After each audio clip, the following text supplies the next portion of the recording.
AM Conclave this year shows that the outlook for Middle East is very positive, with new companies coming to the event and actually new topics that are discussed during the event.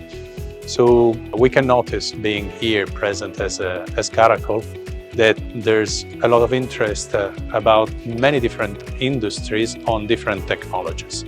So we believe that the outlook for Middle East is keeping on increasing as interest toward 3D printing, but also is increasing the need for this application to be developed.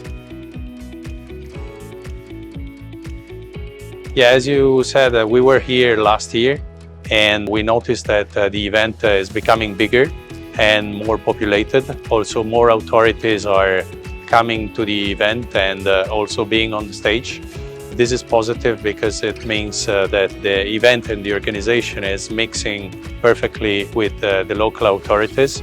And this is giving us as a company enough visibility and exposure to the market.